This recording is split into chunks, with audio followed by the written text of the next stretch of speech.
Back to the second segment of the ShakeBack Sports Show right here on the BGC Sports Network. It's your boy Willie Epting Jr. Checking in, man. Live, loud, and in color. You already know what it is. It is on once again. Second segment. We're going to get to it here in just a minute. Just in case you missed it in the first segment, Aaron Rodgers is now in Pittsburgh. And I don't mean as a fan of the Penguins. I don't mean as a fan of the Pirates. I mean as the QB1 for the Pittsburgh Steelers. So we'll see how that all plays out as we move forward and get close. You know what? I'm going to say this. Do you now realize, ladies and gentlemen, and thank you guys out there for checking us out on Facebook, LinkedIn, YouTube, Instagram TV. I see you guys out there watching, and of course, Twitter. Thank you guys so much for continuing to rock with us. I will say this about the Steelers and in the NFL and football season in general. Do you now know that we can say that football season starts next month? Yeah, we can say that. We can say it and we can mean it. So that's what it is. All right. This second segment, it is being brought to you by the BGC Sports Network. That's right, baby. Follow us on Facebook, Instagram, YouTube, TikTok, Threads, and Twitter at BGCSN1. Also, there is this. We would love to get your feedback, ladies and gentlemen, on our network. Your feedback will help us to improve and present to you, the listener, with the best possible programming for your listening enjoyment. We know that you can go anywhere, and we appreciate you rocking with us. So just leave your first initial and your last name, as well as your feedback, at comments at bgcsports.net. Again, comments at bgcsports.net. And of course, continued thank yous and well wishes and appreciation for all those out there that continue to make us better and your first choice for sports talk that's lit. Okay, so before we actually get to the hashtag Wings Up Minute, of course, and that is the new segment that we have with regard to the Dallas Wings and what we're doing as part of the network and the group in terms of being able to be out there to check them out. I just want to circle back on the whole Aaron Rodgers signing in the Steel City. It leads me to think of a question. And y'all know how I love polls. So I actually have a poll on Twitter as we speak at SHKBKMEDIAGRP. And the Twitter poll basically says, now that Aaron Rodgers is in Pittsburgh, this does what for the Steelers? Does it get them, does it get them into the playoffs? Does it get them into the playoffs with one win? Does it get them at least to the AFC Championship game? Or does it do nothing for them at all in terms of them missing the playoffs? So I would encourage you guys to go out there. I think the poll is still up for another maybe 30 minutes or so.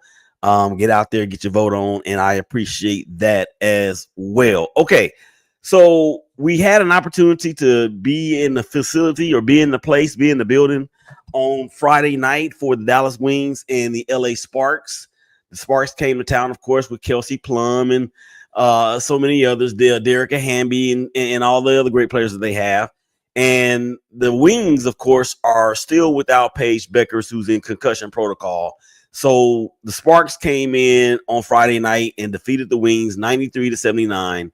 We actually had a great time. And when I say we, I mean Patrice, of course, myself, and the uncle himself was actually able to come on and join us during the broadcast of the game. So I'm gonna play that right now because this is our halftime report, in which at that point the Wings were down only 45-40, and the third quarter and turnovers did it to them again. But here is the uncle. Here is the uncle himself on just that. We talked about it there in the first half. Here we go. Yo, what's good, everybody? It's your boy Willie Epting Jr. I got the man with me, the man, the myth, the legend. He is, of course, one of the esteemed owners of the BGC Sports Network, and of course, he is the lead host of Sports in the Mix. My Uncle Cedric Bailey, we in the building. What's up, Ced? I'm glad to be on the show of the month. I'm excited. Hey, what's up, Willie?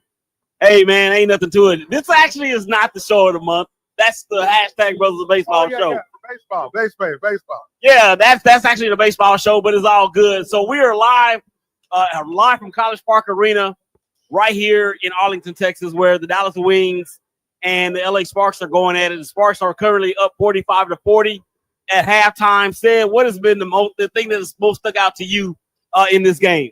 Well, I've had a chance to see the Wings jump out to early lead. Of course, Kelsey Plum, Hali, and of course the Los Angeles Sparks responded well, and they went in and led by at least 5 points in the first quarter. But as you see, it's only a 5-point lead for the Sparks over the Wings. We did see that the Wings went to their bench early and was able to get a little spark in there and make it a close game. And right now, we're looking at a different Dallas Wings team. Of course, Paige Bucker didn't get a chance to play tonight. We thought we had got a report that she was out for 2 games, but now it's 3 games that she's out. Yeah, and it's unfortunate that Paige is still out. The Wings have obviously struggled offensively with her out of the lineup. She's still in concussion protocol, but she is in the building tonight. So it's good to see her walking around. So hopefully she'll be back on the court real soon. So as far as the Sparks go, they are being led by Miss Derica Hamby with 11 points. Also, Azura Stevens has 13. For the Wings, they're being led by Kayla Charles, as well as Diajane Carrington, who's been balling, said, the last couple of games. Yes, you're right. Had a chance to watch her on national TV on ESPN previously as they took on the Seattle Storm, and Carrington had well over 20 points in that game. It's just that the challenge that we're having to watch with the Dallas Wings is how to close out a basketball game. Yeah, and I think a lot of that has to do with the fact that they're still so very young, still lacking the experience that's necessary. Of course, with the Sparks and Kelsey Plum, I mean, she's got championship pedigree. I think she's a 3-time champion with the Aces, so it's definitely a challenge. Both teams come in with 3 wins combined for the 2 teams, but they're young, they're up and coming, and Cameron Brink, who's actually still out on the with the ACL tear from last year, we got a chance to see her walking around a little bit too. That is correct. You know, Willie, I want to just share with you right now the hottest 2 teams in the league right now, and one of them will be here this weekend on Sunday, and that'll be Minnesota, the Lynx. They're undefeated still. Then you got the champion, which is the New York Liberty. Both teams seem like they haven't missed a beat since competing in the championship, and the Liberty won that one. But don't count out the Minnesota Lynx, because that's the team you need to watch out for. Of course, coming up in the month of June, I believe it's later on, you're going to get a chance to see the Dallas Wings, and they will be down at the AAC to take on the Indiana Fever. And that's going to be huge. Tickets are already being up for sale right now, and that game will probably draw a minimum of 15,000 people. So that's definitely going to be a showcase game for the WNBA.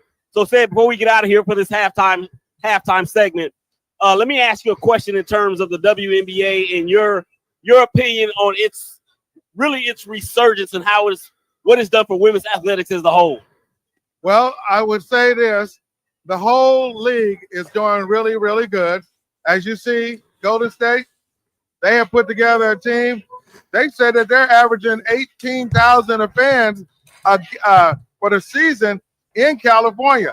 You got 2 more teams that's getting ready to come in the league. Now, if you know the history of the Wings, they started off as the Detroit Shock. Then they later moved to Tulsa, lasted there for a few years, but this organization has been in the Dallas-Fort Worth Metroplex for the last 10 years.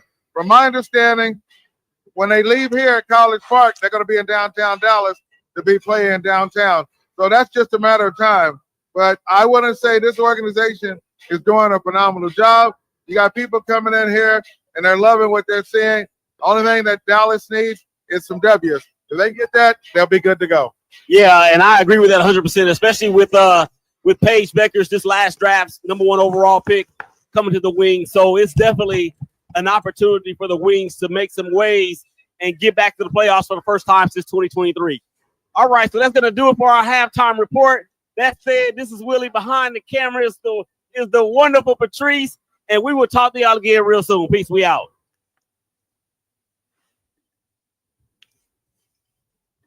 So that was the halftime report from College Park Arena in Arlington, Texas, as the Wings lost to the LA Sparks 93-79. That second half, they really got the doors blown off of them, especially coming out there in the third quarter where they were outscored by 7. Actually, the Sparks led by as many as 24 points in this game. And most of that, if not, I'll say that most of that was there in the third into the fourth quarter a little bit. As we talked about off air during the game, too many turnovers for the Wings, man. I mean, I understand that the Sparks, they did force the Sparks into 15 turnovers themselves, but they had the 16 turnovers themselves, but it seemed like they just kept coming at the wrong time. And when you see that momentum because it seemed like every time either Kelsey Plum would hit a big shot or have a big dish, or Rickea Jackson would have a timely defensive play here, or Derica would be in the paint and just killing it. They always had an answer for the Wings, and the Wings kept getting it close. I mean, they were down by like 3 to 5 points for the most part of that third quarter until towards the end. And like I said, and like we talked about off air at the game, the turnovers, you just can't have those turnovers at that time, especially for a team in the Wings that obviously is young, that's obviously in rebuild mode, and of course did not have Paige Beckers in that game because of the concussion protocol. But it was good to see her walking around out there on the court, as well as Cameron Brink. We saw both of them out there. And I'm going to tell you guys this something right now. Cameron Brink is really, really tall. She is really, really tall, y'all. So the Sparks get the victory. And I think these two squads, I mean, we know that when the Wings were in Detroit, it's the shock. Bill Laimbeer was the head coach up there during their heyday. And I think, if I'm not mistaken, they did win a WNBA championship with Bill Laimbeer at the helm. And we know the history of the LA Sparks with Lisa Leslie and so many more other great players that have come through there. And Kelsey Plum, who I am a huge fan of. I was telling Patrice during the game on Friday night, I said, I'm going to tell you the reason why I'm such a big fan of hers. I said, number one, she's a smaller player like I was. Number two, we played the same position. Number three, I can see the leadership that she embodies on the court for the Sparks. And I don't know how it hit her being traded from the Aces when you just won these championships to the Sparks, who obviously had been struggling a little bit. But I think with Kelsey and with Cameron Brink for the Sparks, and Paige Beckers and Arike and so many other great players for the Wings, I mean, I think both of these teams' arrows are pointing in the right direction, which is up. So good game. I was glad that we could be a part of it, and stay tuned because there's much more of that to come. Okay, let's switch gears from the WNBA over to the NBA, because I can't believe that we already are 3 minutes shy of this segment being over with.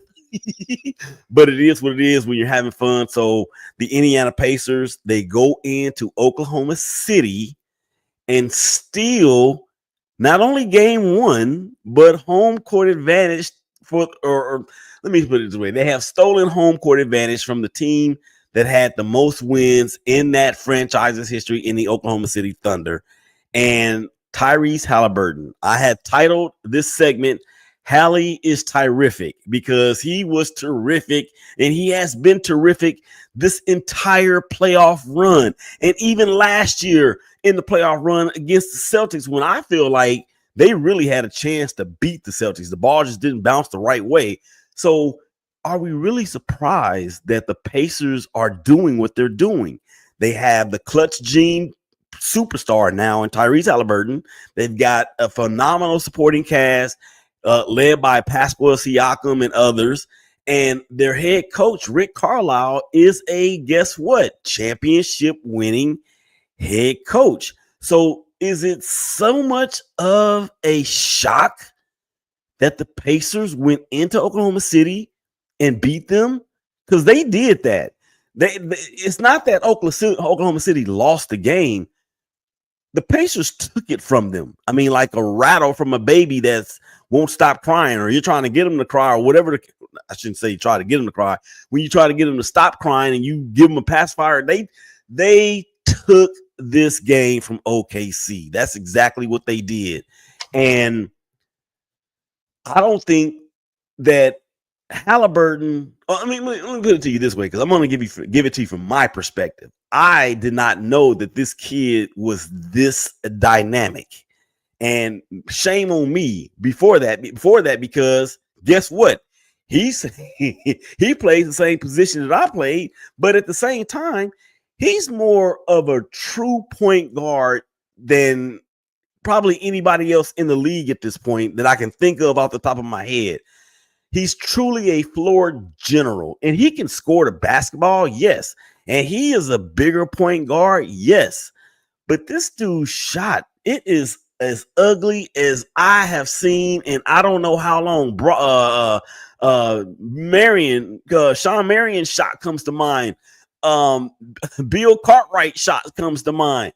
But this dude just does not fold under pressure. We saw what he did against the Knicks. We saw him leading this comeback against Oklahoma City Thunder. And the Thunder, if you remember, have the number one defense in all of the NBA. So that, for me, was that much more of a shock in the fact that the Oklahoma City Thunder did not lose this game. It was taken from them. And now you have an Indiana Pacers team that is already still currently and probably forever will be, even if they win this championship, that they are going to be one of those teams that are going to be like, you know what? You're going to have to take it from us. You're going to have to beat us. It didn't matter about the turnovers that they had. It didn't matter about the runs that they went on. Well, there is my girl, Tawana Woods. What is going on, sissy? I am so proud of you. And I'm also mad at you at the same time. So we'll talk about that at another time. Anyway, so Tyrese Halliburton, of course, is that dude. And look, if the Pacers pull this thing off, who can really say that they're going to be completely shocked other than the people that don't live in Indianapolis and surrounding areas? All right, come on back on the other side of the break. We got the third segment. We're going to get into some NFL OTAs. The Raiders, of course. Willie Epting Jr., ShakeBack Sports Show. Y'all come back and holler at us.